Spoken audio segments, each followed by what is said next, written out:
আকাশবাণী কলকাতা। স্থানীয় সংবাদ পড়ছি প্রিয়া বিশ্বকর্মা। প্রথমে বিশেষ বিশেষ খবর। রাজ্য বিধানসভার চলতি অধিবেশন আজ শেষ হয়েছে। 4 বিধায়কের সাসপেনশনের প্রতিবাদে বিজেপি আজ বিধানসভার অধিবেশন বয়কট করে। নদিয়ার কালীগঞ্জে বোমা বিস্ফোরণে মৃত তামান্না খাতুনের দেহ আজ সন্ধ্যায় সমাহিত করা হয়েছে। বিজেপির রাজ্য সভাপতি সুকান্ত মজুমদার এই ঘটনায় শাসক দলের তীব্র সমালোচনা করেছেন। রাজস্থানের ভিওয়ারিতে এ রাজ্যের প্রায় 400 শ্রমিককে বাংলাদেশি সন্দেহে আটক করে রাখার ঘটনায় মুখ্যমন্ত্রী মমতা ব্যানার্জি তীব্র ক্ষোভ প্রকাশ করেছেন।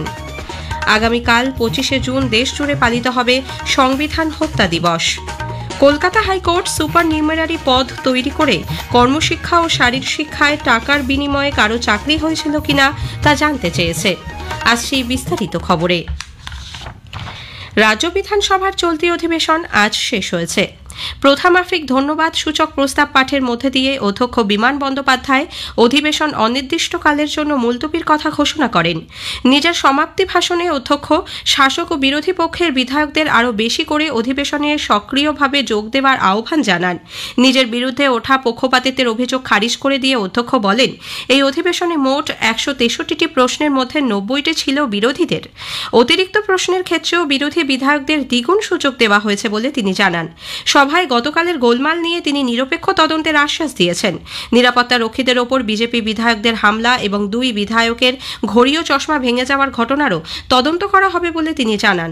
তবে বিরোধী পক্ষের কোনো সদস্য সেই সময় বিধানসভায় উপস্থিত ছিলেন না। বিধানসভার 2 সঙ্গীত শিল্পী সদস্য মন্ত্রী বাবুল সুপ্রিয় এবং অদিতি মুন্সির সঙ্গীত পরিবেশনের মধ্য দিয়ে অধিবেশনের সমাপ্তি ঘটে। 4 বিধায়কের সাসপেনশনের প্রতিবাদে বিজেপি পরিষদীয় দল আজ বিধানসভার অধিবেশন বয়কট করে বিক্ষোভ দেখায়। দলের মুখ্য সচেতক শঙ্কর ঘোষ অভিযোগ করেন, বিধানসভায় যে পদ্ধতিতে বিল পেশ করা হচ্ছে তা সমর্থনযোগ্য নয় এবং রাজ্যের পক্ষেও তা বিপজ্জনক। অধ্যক্ষ বিধানসভাকে ছেলে খেলার পর্যায়ে নিয়ে গেছেন বলেও তাঁর অভিযোগ। বিধানসভার অধিবেশন চলাকালীন গতকাল শাসক ও বিরোধীদের মধ্যে নজিরবিহীন সংঘর্ষে আহত নিরাপত্তা কর্মীদের সঙ্গে মুখ্যমন্ত্রী মমতা ব্যানার্জি দেখা করে দ্রুত আরোগ্য কামনা করেন। গোটা ঘটনায় উদ্বেগ প্রকাশ করে তিনি অধ্যক্ষ বিমান বন্দ্যোপাধ্যায়কে যথাযথ ব্যবস্থা নেওয়ার অনুরোধ জানান। মুখ্যমন্ত্রী মমতা ব্যানার্জি বিধানসভায় উপস্থিতি ও গঠনমূলক অংশগ্রহণের জন্য পুরস্কার চালুর প্রস্তাব দিয়েছেন।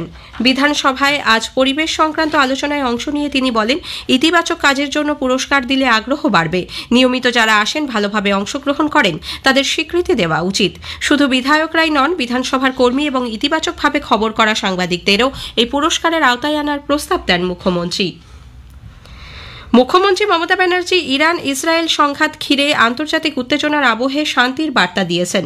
রাজ্য বিধানসভায় আজ পরিবেশ নিয়ে আলোচনায় মুখ্যমন্ত্রী বলেন, যুদ্ধের প্রভাবে আকাশ বাতাস জল সবই দূষিত হচ্ছে, তাই ভারত সরকারকে শান্তি প্রতিষ্ঠায় উদ্যোগী হতে তিনি আহ্বান জানিয়েছেন।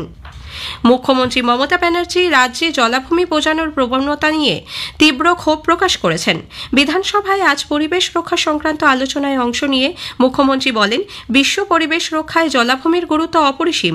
নিজ স্বার্থে পুকুর বুঝিয়ে বাড়ি বা নির্মাণ কার্য করলে তাকেও অবৈধ নির্মাণ হিসেবে গণ্য করা হবে।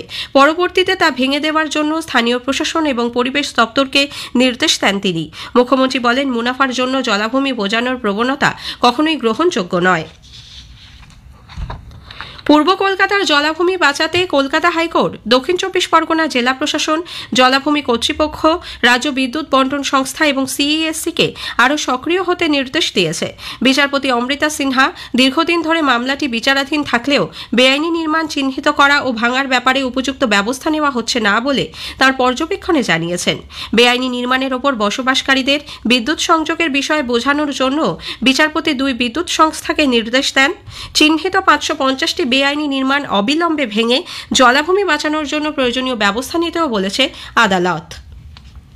নদিয়ার কালীগঞ্জে বোমা বিস্ফোরণে মৃত 4র্থ শ্রেণীর ছাত্রী তামান্না খাতুনের দেহ আজ সন্ধ্যায় সমাহিত করা হয়েছে। শক্তিনগর জেলা হাসপাতালে ময়নাতদন্তের পর তার দেহ মুলান্দি গ্রামে নিয়ে যাওয়া হলে কান্নায় ভেঙে পড়েন মা, বাবা সহ গোটা গ্রাম। এই ঘটনায় পুলিশ এখনো পর্যন্ত 4 জনকে গ্রেপ্তার করেছে। তাদের আজ আদালতে তোলা হলে আদর শেখ ও মনোয়ার শেখের 6 দিনের পুলিশ হেফাজত এবং কালু শেখ ও আনোয়ার শেখের জেল হেফাজত হয়। মর্মান্তিক এই ঘটনায় ক্ষোভ দানা বেঁধেছে সর্বস্তরে। যুব কংগ্রেস কর্মী সমর্থকরা আজ কলকাতার বিধাননগরে রাজ্য শিশু অধিকার সুরক্ষা কমিশনের দপ্তরের সামনে বিক্ষোভ দেখায়। দোষীদের দৃষ্টান্তমূলক শাস্তির দাবি জানান তারা। শিলিগুড়ির সফদর হাসমি চক থেকে দার্জিলিং জেলা কংগ্রেস কমিটির উদ্যোগে আজ প্রতিবাদ মিছিল বের হয়। রাজ্য বিজেপি সভাপতি কেন্দ্রীয় প্রতিমন্ত্রী সুকান্ত মজুমদার নদিয়ার কালীগঞ্জের ভোটের ফল ঘোষণার পর এক নাবালিকার মৃত্যুর ঘটনায় মুখ্যমন্ত্রীর ভূমিকার সমালোচনা করেছেন। নাবালিকার পরিবার অন্য দলকে সমর্থন করার জন্য এভাবে তাকে হত্যা করা হয়েছে বলে তার অভিযোগ। বিষয়টা যে মাননীয় মুখ্যমন্ত্রী একজন মহিলা হওয়া সত্ত্বেও এতটা ইনসেন্সিটিভ তার পার্টির লোকেরা এবং হারমার এটা তো গুন্ডা, এই জিহাদি কোম্পানি তার যারা বোম মেরেছে, এটা মুসলিম বাচ্চা মেয়ে, তার জীবন চলে গেল। আমাদের ক্যান্ডিডেট গেছিল সেখানে কালকে দেখা করতে ওই পরিবারের সাথে। তারা আমাদের ভোটার নয়, তারা আমাদের সমর্থক নয়, কিন্তু এটা মেনে নেওয়া যায় না যে একটা বাচ্চা মেয়ের প্রাণ চলে গেল শুধুমাত্র তার বাবা মা অন্য কোনো রাজনৈতিক দলের সমর্থক বলে। মাননীয় মুখ্যমন্ত্রী এখন বড় বড় কথা বলছে, লজ্জায় অন্য কোনো মুখ্যমন্ত্রী হলে তিনি লজ্জায় মুখ দেখাতেন, আর এটাই তৃণমূল কংগ্রেসের সংস্কৃতি। স্থানীয় সংবাদ শুনছেন আকাশবাণী কলকাতা কেন্দ্র থেকে। রাজস্থানের ভিওয়াড়িতে এ রাজ্যের প্রায় 400 শ্রমিককে বাংলাদেশি সন্দেহে আটক করে রাখার ঘটনায় মুখ্যমন্ত্রী মমতা ব্যানার্জি তীব্র ক্ষোভ প্রকাশ করেছেন। কেন্দ্রের শাসক দল বিজেপির বিরুদ্ধে বাঙালি বিদ্বেষের অভিযোগ তুলে তিনি আজ বিধানসভায় সাংবাদিকদের বলেন, বাংলা ভাষায় কথা বললে মানুষকে বাংলাদেশি বলে চিহ্নিত করে দেওয়া হচ্ছে। এটা দুর্ভাগ্যজনক। বাংলা ভাষাভাষীদের ওপর এই অত্যাচার কোনোভাবেই মেনে নেওয়া হবে না বলে শ্রীমতী ব্যানার্জি জানান। বাংলা ভাষায় কথা বলা কি অপরাধ? বাংলাদেশ বাংলা ভাষায় কথা বলে, বাংলাদেশি আলাদা।